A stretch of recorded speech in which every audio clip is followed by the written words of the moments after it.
Hello guys, नमस्कार। स्वागत है आपका अपने YouTube चैनल पर। दोस्तों, आज की क्लास में पढ़ेंगे भारतीय संविधान में दिए गए मौलिक अधिकार। दोस्तों, मूल संविधान में मौलिक अधिकारों की कितनी संख्या थी और वर्तमान में कितनी संख्या, इन सभी के बारे में चर्चा करेंगे।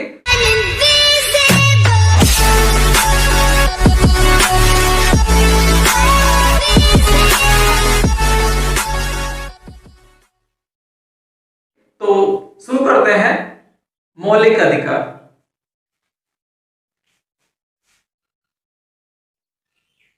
सबसे पहले दोस्तों देखिए, मौलिक अधिकार भारतीय संविधान के भाग 3 में वर्णित है। भाग 3 दोस्तों, बहुत महत्वपूर्ण क्वेश्चन है ये। क्वेश्चन सीधा सीधा पूछा जाता है कि मूल अधिकार से संबंधित भाग है भाग 3। कैसे याद करेंगे, लिंक कर देंगे एक बार। ए 3 की तरह बना हुआ है, उसी प्रकार से भाग 3 ए 3, ठीक है। फिर अनुच्छेद, मूल अधिकार भारतीय संविधान के अनुच्छेद 12 से लेकर के 35 तक वर्णित है। 12 से 35 तक। फिर आता है दोस्तों स्रोत। मूल अधिकारों की अवधारणा भारतीय संविधान में कहां से अपनाई गई है? तो दोस्तों, ये अपनाई गई है भारत में अमेरिकी संविधान से। अमेरिकी संविधान से। ये भी इंपॉर्टेंट क्वेश्चन है। इसके बाद में संख्या, और संख्या देखें तो संख्या देखिए, एक तो मूल संविधान में मौलिक अधिकारों की संख्या, और वर्तमान में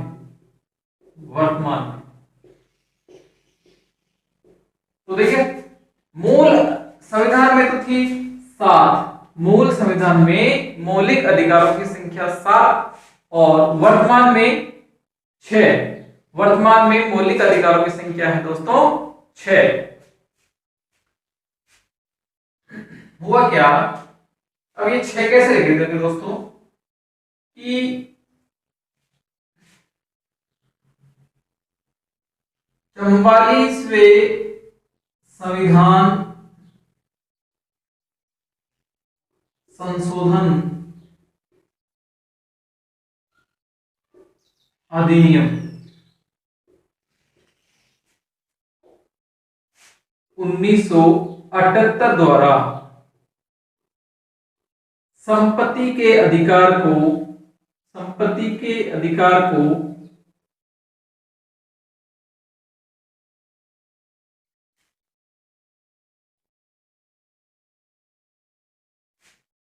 समाप्त कर दिया गया।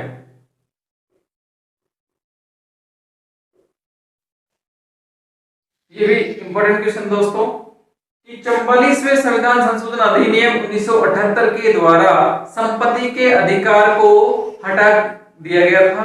इस प्रकार से अब वर्तमान में मूल अधिकारों की संख्या 6 रह गई। एक क्वेश्चन और आता है दोस्तों, संपत्ति के अधिकार को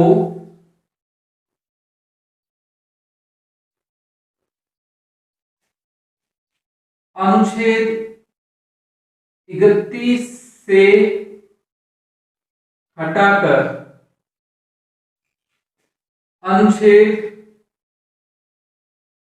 300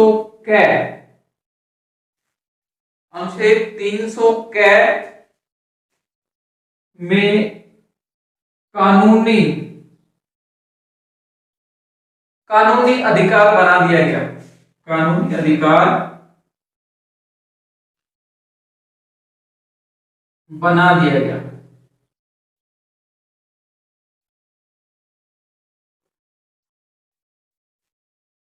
दोस्तों, क्या किया गया कि संपत्ति के अधिकार को अनुच्छेद 31 में जो वर्णित था उसको हटा करके अनुच्छेद 300 कै में स्थापित कर दिया। ठीक है, ये भी इंपॉर्टेंट क्वेश्चन है दोस्तों।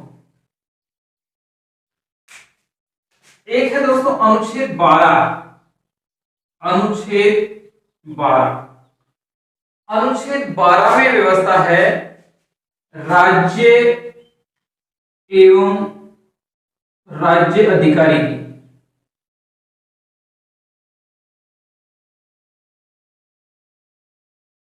दोस्तों अनुच्छेद 12 में राज्य एवं राज्य अधिकारी की व्यवस्था है। अनुच्छेद 13, अनुच्छेद 13 में है दोस्तों मूल अधिकारों को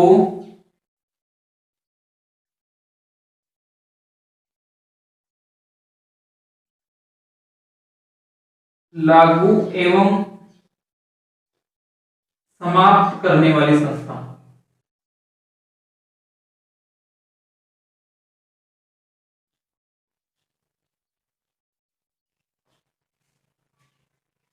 तो दोस्तों अनुच्छेद 13 में व्यवस्था है मूल अधिकारों को लागू एवं समाप्त करने वाली संस्था का, जो इतना इंपॉर्टेंट नहीं है, मैंने बता दिया है आपको। तो एक बार रिपीट करते हैं, देखिए मौलिक अधिकार। मौलिक अधिकार भारतीय संविधान के भाग 3 में अनुच्छेद 12 से लेकर के 35 तक वर्णित है दोस्तों। यह भारतीय संविधान में अमेरिकन संविधान से अपनाई गई व्यवस्था है। संख्या मूल संविधान में 7 एवं वर्तमान में 6 मौलिक अधिकार है। 44वें संविधान संशोधन अधिनियम 1978 के द्वारा संपत्ति के अधिकार को समाप्त करके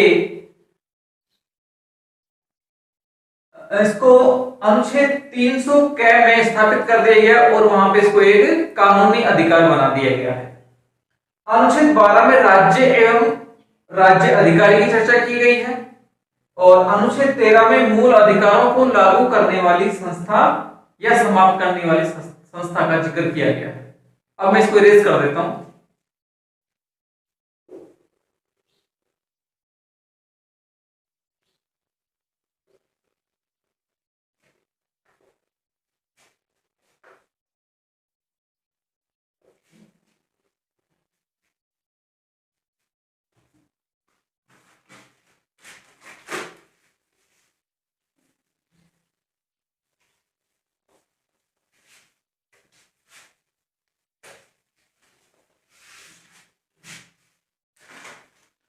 तो देखते हैं दोस्तों कौन कौन से अधिकार हैं।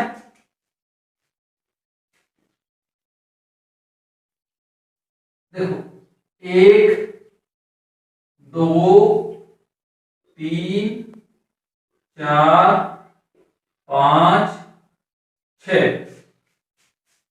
कैसे याद करेंगे? देखो स्व, सबसे पहले मैंने लिखा स और स्व। फिर नीचे आ जाइए, नीचे स और सन, 4 हो गए। ऊपर मैंने स्व, स और स्व लिखा। 5वां और 6ठा लिखा मैंने स और बीच में शोध करना है दोस्तों, बीच में शोध। ये हो गए 6 मौलिक अधिकार। अब इनका हमने पहला आता है समानता का अधिकार। समानता का अधिकार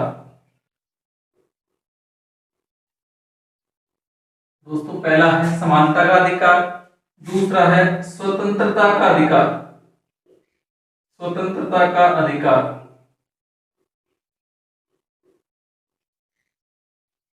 दोस्तों तीसरा है शोषण के विरुद्ध अधिकार। शोषण के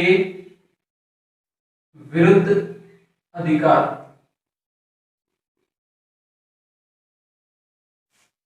चौथा है धार्मिक स्वतंत्रता का अधिकार।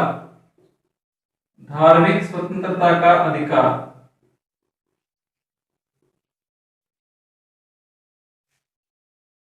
फ्रेंड्स 5वां है संस्कृति एवं शिक्षा का अधिकार।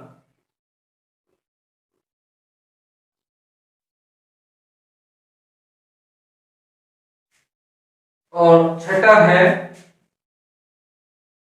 संवैधानिक उपचारों का अधिकार।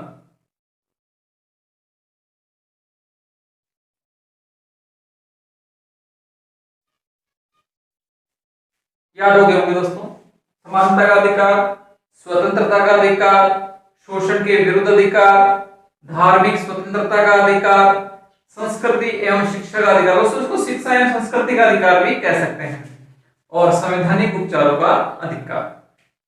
दोस्तों ये आते हैं भारतीय संविधान के अनुच्छेद 14 से लेकर के 18 तक। 14 से लेकर के 18 तक ये आता है अनुच्छेद 19 से लेकर के 22 तक। दोस्तों 19 से लेकर के 22 तक। और ये आता है अनुच्छेद 23 एवं 24। 23 एवं 24 में शोषण के विरुद्ध अधिकार।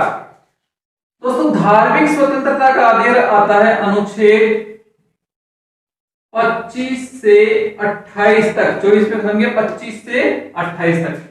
नेक्स्ट संस्कृति एवं शिक्षा का अधिकार। तो दोस्तों ये आता है भारतीय संविधान के अनुच्छेद 29 एवं 30 में। 29 एवं 30 में संवैधानिक उपचारों का अधिकार ये आता है दोस्तों अनुच्छेद 32 में। 31 में संपत्ति का अधिकार था, जिसे 44वें संविधान संशोधन के माध्यम से समाप्त कर दिया गया है। ठीक है, अब मैं इसको डिटेल में पढ़ेंगे। और दोस्तों मैं बताना चाहता हूं कि इस क्लास के माध्यम से ऐसा कोई क्वेश्चन नहीं बचेगा आपको, चाहे कोई सा भी एग्जाम दे लो, आरएएस दे लो, चाहे से पटवार दे लो, चाहे से एसएससी दे लो, कोई सा भी एग्जाम दे लो दोस्तों, इसके बाहर क्वेश्चन नहीं जाएगा, ये मेरा दावा है। इसको इरेज कर देता हूं।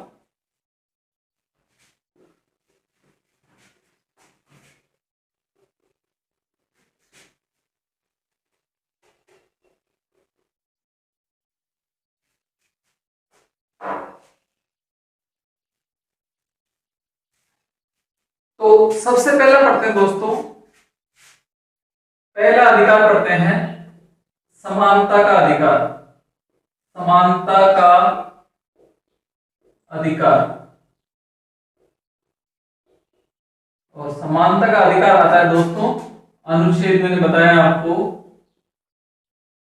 14 से लेकर के 18 तक। 14 से 18 तक। तो सर्वप्रथम अनुच्छेद 14, और अनुच्छेद 14 में है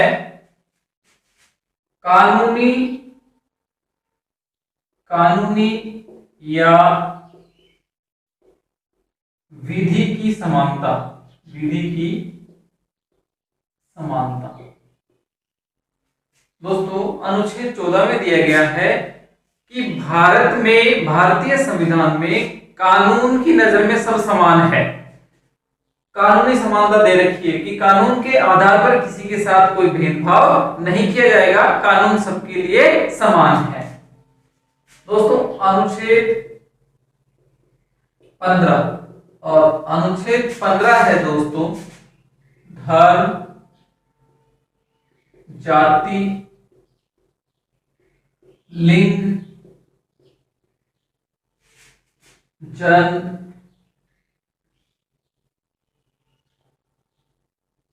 जन्म स्थान आदि के आधार पर, आदि के आधार पर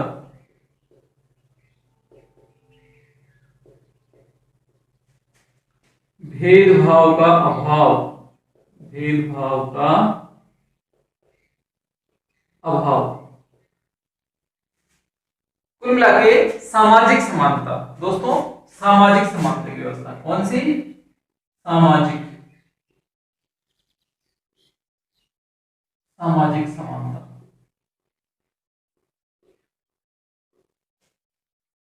इसके बाद में आता है दोस्तों अनुच्छेद 16। अनुच्छेद 16, और अनुच्छेद 16 में है अवसर की समानता। लोक नियोजन में, लोक नियोजन में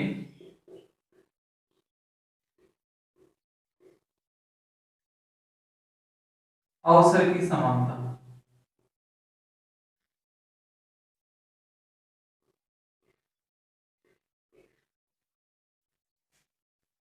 दोस्तों, सरकारी नौकरियों में या लोक नियोजन में सभी को समान अवसर दिए जाएंगे, किसी के साथ कोई भेदभाव नहीं किया जाएगा, लेकिन इसका एक अपवाद है दोस्तों, और अपवाद है नॉट अनुच्छेद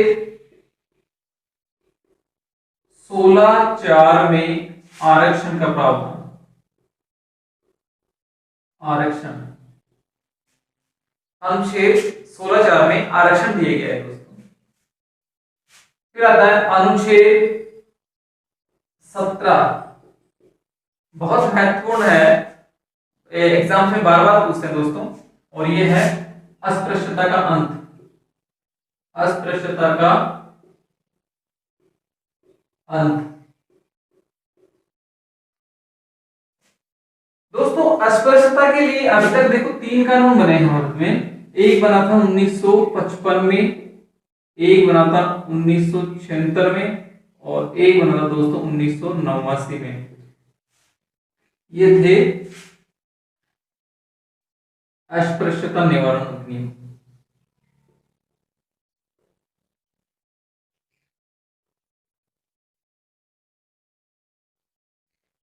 अस्पृश्यता निवारण अधिनियम 1955, 1976 और 1989।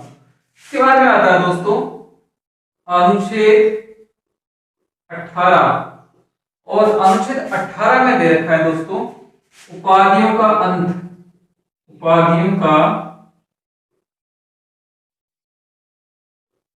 अंत। उपाधियों का अंत। देखिए, भारत में व्यवस्था है दोस्तों कि भारत में सेना एवं शिक्षा के क्षेत्र को छोड़कर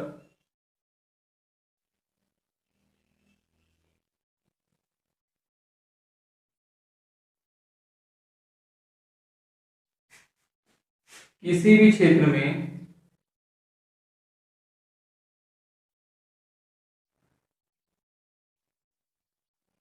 उपाधि नहीं। यानी दोस्तों केवल सेना और शिक्षा के क्षेत्र में उपाधि प्रदान की जाती है भारत में, ठीक है, उपाधियों का अंत किया गया। और दूसरी व्यवस्था है विदेशी उपाधि धारण करने से पूर्व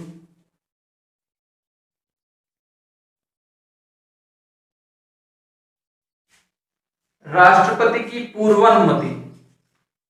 राष्ट्रपति की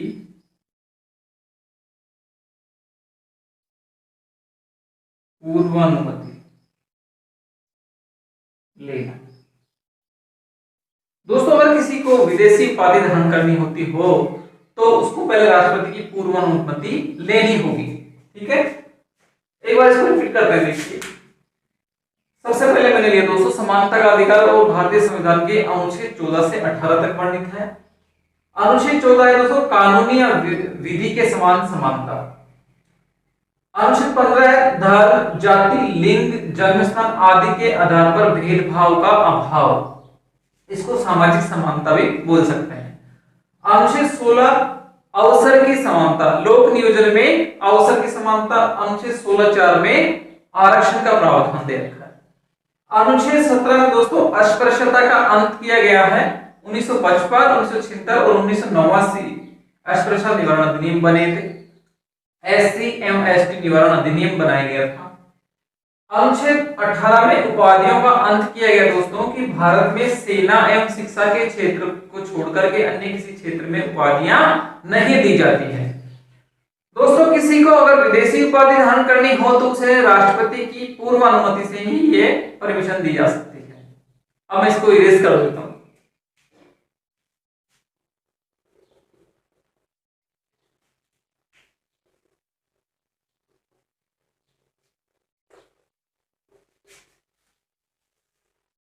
दूसरा अधिकार आता है स्वतंत्रता का अधिकार। दूसरा है स्वतंत्रता का अधिकार। स्वतंत्रता का अधिकार।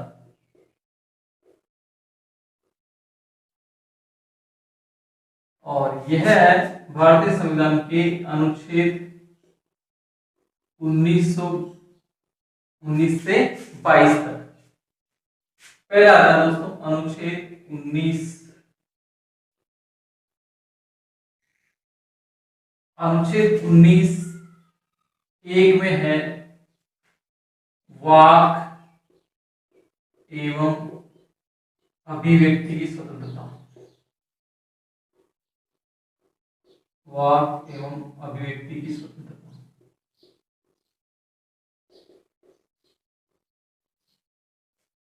भारतीय नागरिकों को दोस्तों वाक एवं अभिव्यक्ति की स्वतंत्रता दी गई है। इसमें देखिए कौन कौन सी स्वतंत्रताएं हैं। इसमें प्रेस, विज्ञापन, मीडिया,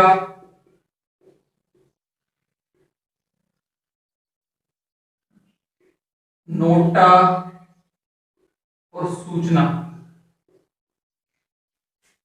इत्यादि और भी है। इत्यादि स्वतंत्रताएं दी गई हैं। वाक एवं अभिव्यक्ति की स्वतंत्रता। दोस्तों दूसरा है शांतिपूर्ण सम्मेलन की स्वतंत्रता।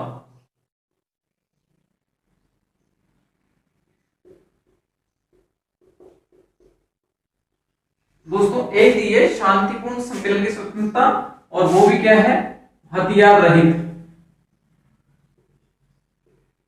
हथियार रहित।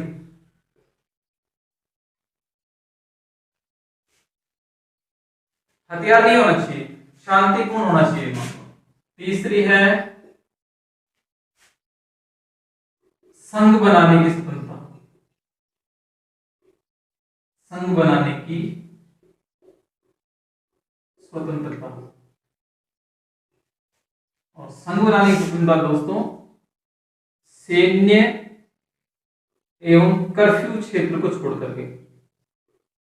दोस्तों सैन्य एवं कर्फ्यू क्षेत्र को छोड़ करके।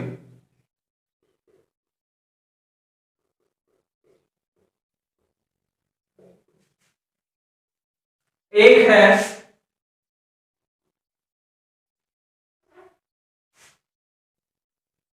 भारत भ्रमण की स्वतंत्रता।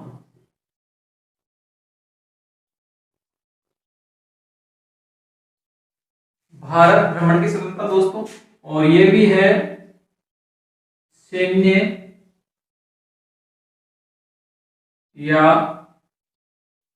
कर्फ्यू क्षेत्र को छोड़कर।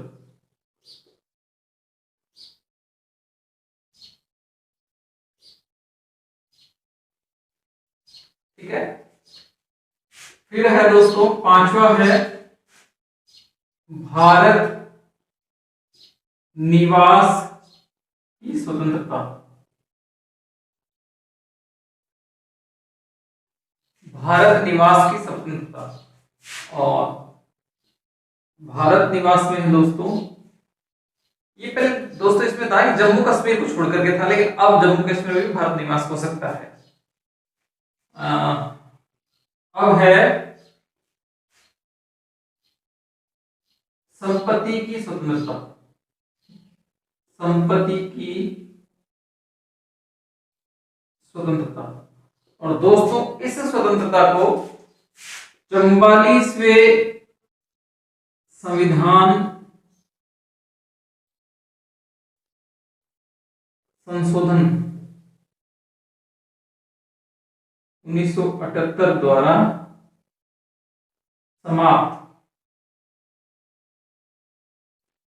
संपत्ति की स्वतंत्रता को दोस्तों 44वें संविधान संशोधन अधिनियम 1978 द्वारा समाप्त कर दी है। देखिए दो अंतर है। एक तो है कि संपत्ति का अधिकार और एक है दोस्तों संपत्ति की स्वतंत्रता। तो संपत्ति के अधिकार को 44वें संविधान संशोधन 1978 द्वारा समाप्त करके 300 के में स्थापित कर दिया, और संपत्ति की स्वतंत्रता को 44वें संविधान संशोधन 1978 द्वारा ही हटाया गया। ठीक है। सातवां है, सातवीं स्वतंत्रता है दोस्तों आजीविका।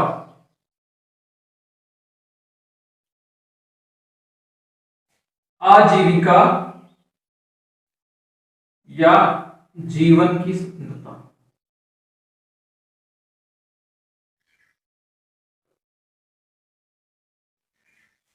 आजीविका की स्वतंत्रता दोस्तों, तो ये कुल मिलाकर के इसको हटा दिया गया, 6 स्वतंत्रताएं दी गई है 19 अनुच्छेद 19 में। ठीक है दोस्तों। इसके बाद में अनुच्छेद 20 लेंगे, इसको एक बार रिपीट कर लेते हैं। स्वतंत्रता का अधिकार अनुच्छेद 19 से 22 में दे रखा है। अनुच्छेद 19(1) में वाक एवं अभिव्यक्ति की स्वतंत्रता, जिसमें प्रेस, विज्ञापन, मीडिया, नोटा, सूचना एक्सेट्रा। शांतिपूर्ण सम्मेलन की स्वतंत्रता दोस्तों, जो कि हथियार रहित होनी चाहिए। संघ बनाने की स्वतंत्रता दी गई है, लेकिन सैन्य एवं कर्फ्यू क्षेत्र को छोड़ करके। भारत भ्रमण की स्वतंत्रता दी गई है, लेकिन सैन्य एवं कर्फ्यू क्षेत्र को छोड़ करके। भारत निवास की स्वतंत्रता दी गई है दोस्तों, लेकिन भारत निवास की स्वतंत्रता जम्मू और कश्मीर के मामले में भी अब जारी हो चुकी है। अब जम्मू और कश्मीर में भी अपन निवास कर सकते हैं। संपत्ति की स्वतंत्रता 44वें संविधान संशोधन 1978 द्वारा समाप्त कर दी गई है। आजीविका एवं जीवन की स्वतंत्रता, इस प्रकार से कुल मिलाकर के ये 6 स्वतंत्रताएं दी गई है अनुच्छेद 19 में। इसको इरेज कर देता हूं मैं अब।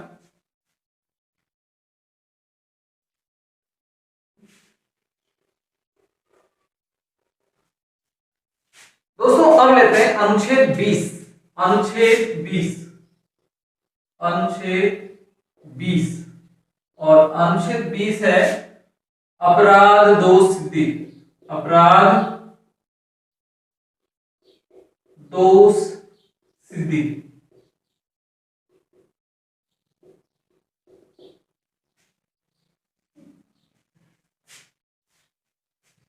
जब अनुच्छेद की क्लास हो रही थी तो किसी ने कहा था सर अनुच्छेद 20 और 21 को भी समझाओ, तो मैंने कहा था मैं मौलिक अधिकारों की क्लास में अच्छी तरह समझाएंगे।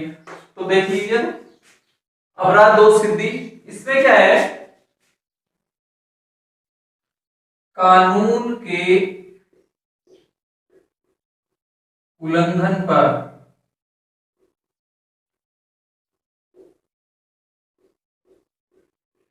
दंड का प्रावधान।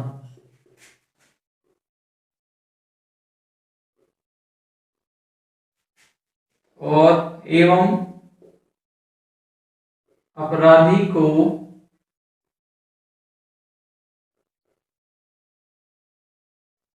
अपराध के समय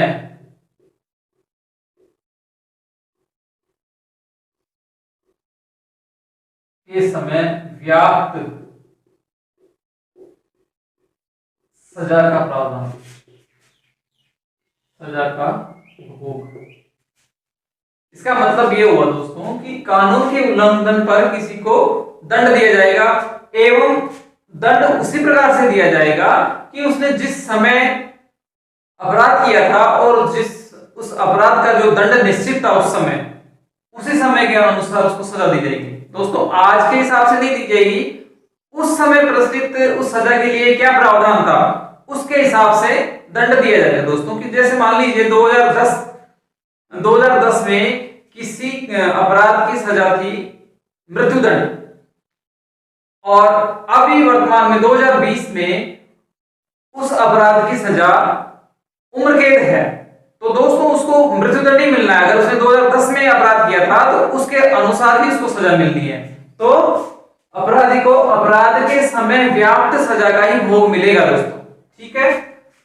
एक है दोस्तों, एक अपराध के लिए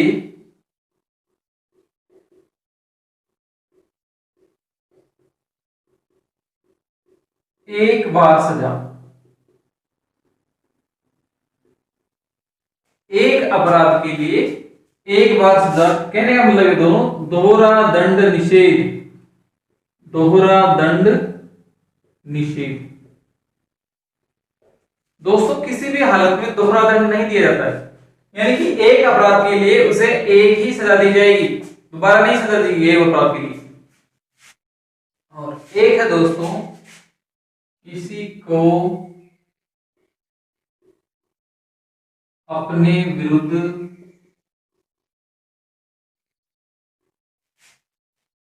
गवाह बनाने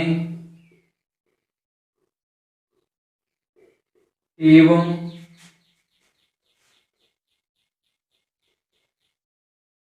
अपराध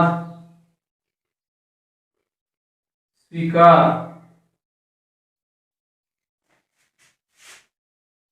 करने के लिए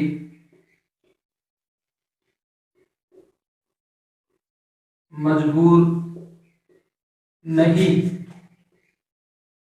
किया जाएगा। दोस्तों किसी को अपने विरुद्ध गवाही देने के लिए, अपने ही विरुद्ध गवाह बनाने के लिए पाबंद नहीं किया जाएगा एवं अपराध स्वीकार करने के लिए उसे मजबूर भी नहीं कर सकते हैं।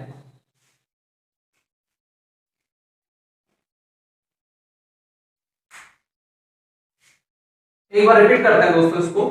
स्वतंत्रता का अधिकार अनुच्छेद 19 से 22 में, अनुच्छेद 20 में अपराध दोष सिद्धि, कानून के उल्लंघन पर दंड का प्रावधान है दोस्तों, और अपराधी को अपराध के समय जो सजा थी वही दी जाएगी। एक अपराध के लिए केवल एक बार सजा मिलेगी दोस्तों, दोहरा दंड निषेध है, और किसी को अपने विरुद्ध गवाह बनाने एवं अपराध स्वीकार करने के लिए मजबूर भी नहीं किया जाएगा।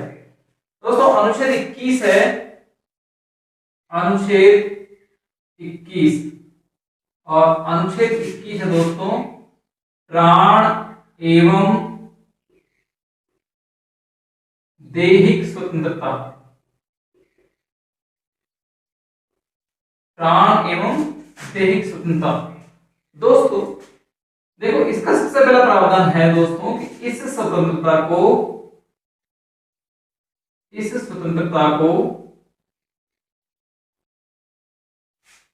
विधि द्वारा स्थापित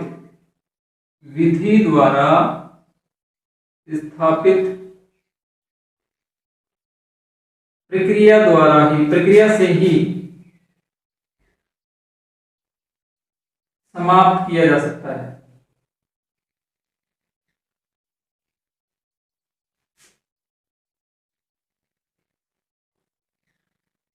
अन्यथा नहीं। दोस्तों अगर प्राण एवं दैहिक स्वतंत्रता को अगर समाप्त करना हो तो विधि द्वारा स्थापित प्रक्रिया से ही समाप्त किया जाएगा उसे, अन्यथा नहीं। और प्राण एवं दैहिक स्वतंत्रता में है दोस्तों कुछ अधिकार दिए गए हैं भारतीय नागरिकों को। क्या है दोस्तों? एक है प्रतिष्ठा का अधिकार,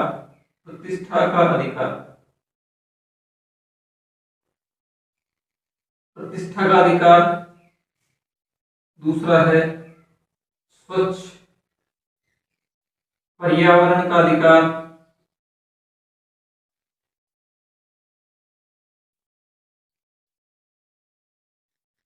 तीसरा है विदेश जाने का अधिकार,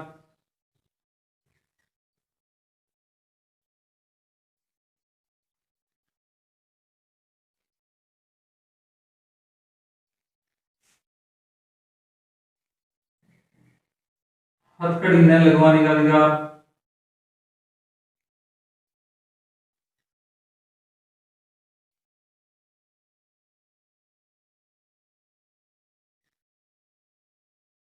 स्वास्थ्य का अधिकार,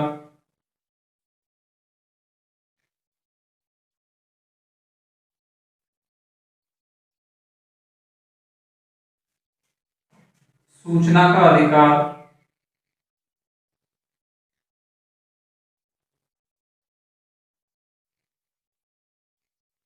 और दोस्तों है जीवन का अधिकार,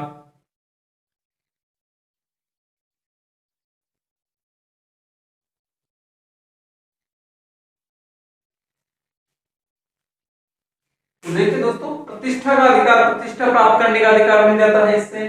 स्वच्छ पर्यावरण का अधिकार, इसमें सब आता है, देखो स्वच्छ भोजन का अधिकार, स्वच्छ जल का अधिकार, स्वच्छ वायु का अधिकार, इसमें सब कुछ आता है दोस्तों। विदेश जाने का अधिकार, हथकड़ी न लगवाने का अधिकार, स्वास्थ्य उत्तम स्वास्थ्य लाभ का अधिकार, आप राज्य से मांग कर सकते हैं इसकी, सूचना का अधिकार, जीवन का अधिकार, बहुत सारे अधिकार दिए गए इसमें। तो यह एक प्राण एवं देह की स्वतंत्रता दोस्तों, और इसको हटाने का जो प्रावधान है वह विधि द्वारा स्थापित प्रक्रिया के द्वारा ही इसको समाप्त किया जा सकता है, अन्यथा नहीं। ठीक है दोस्तों, अब मैं इसको इरेज कर देता हूं।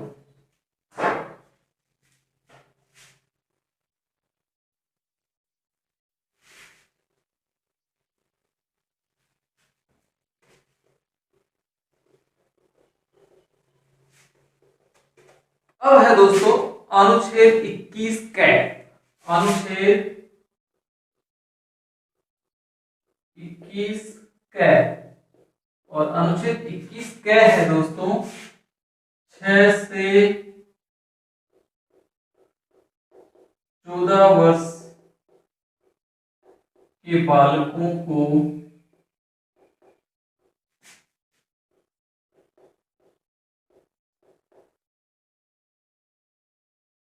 निःशुल्क एवं अनिवार्य शिक्षा,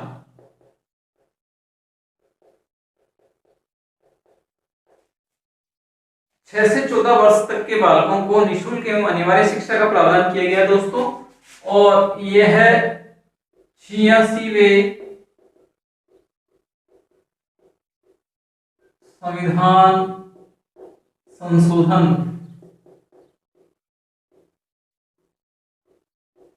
अधिनियम 2002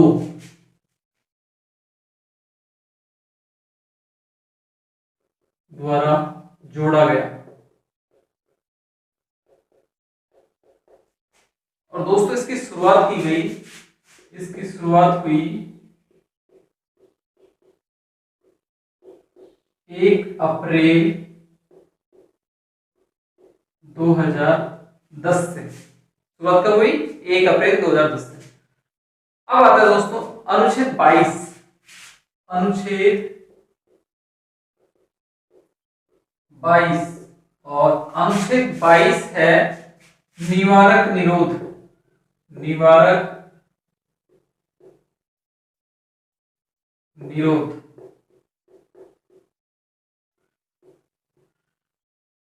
निवारक निरोध क्या है दोस्तों? अपराधी को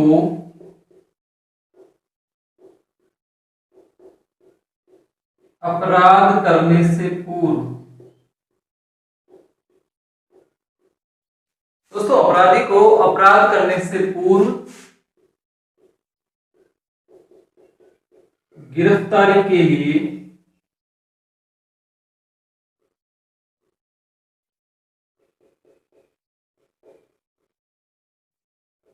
बने कानून।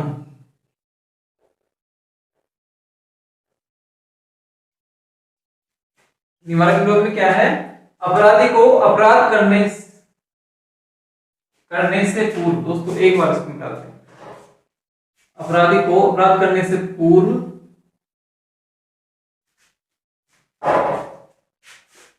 संदेह के आधार पर,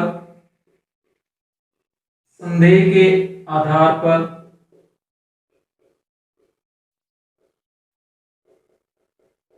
गिरफ्तारी के लिए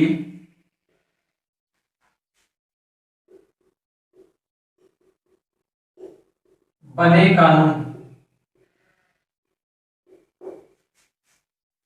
अपराधी को अपराध करने से पूर्व संदेह के आधार पर गिरफ्तारी के लिए बने कानून, निवारक निरोध दोस्तों। ठीक है, और इसमें क्या क्या शामिल दोस्तों?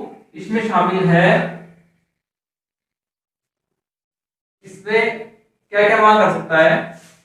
एक तो दोस्तों गिरफ्तारी का कारण पूछना, गिरफ्तारी का कारण पूछ सकता है।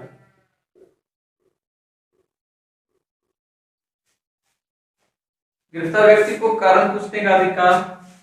दूसरा, गिरफ्तारी की सूचना, गिरफ्तारी की सूचना परिचित को देना।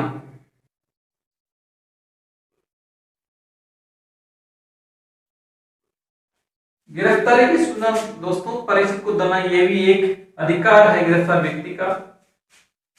तीसरा है गिरफ्तार व्यक्ति को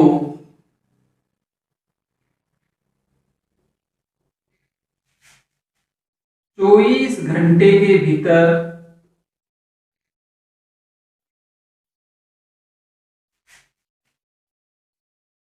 नजदीकी न्यायालय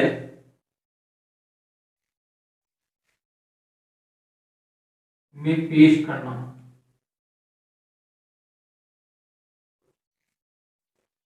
दोस्तों गिरफ्तार व्यक्ति को 24 घंटे के भीतर नजदीकी न्यायालय में पेश करना ताकि गिरफ्तारी का कारण जाना जा सके।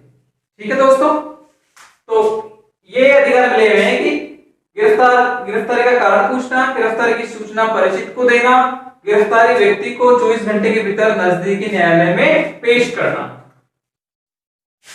ठीक है, आशा करता हूं दोस्तों मूल अधिकार आपको समझ में आए होंगे। ये दोस्तों भाग 1 था। शेष जो मूल अधिकार है वो भाग 2 में पढ़ेंगे, आने वाले वीडियो में पढ़ेंगे। नमस्कार।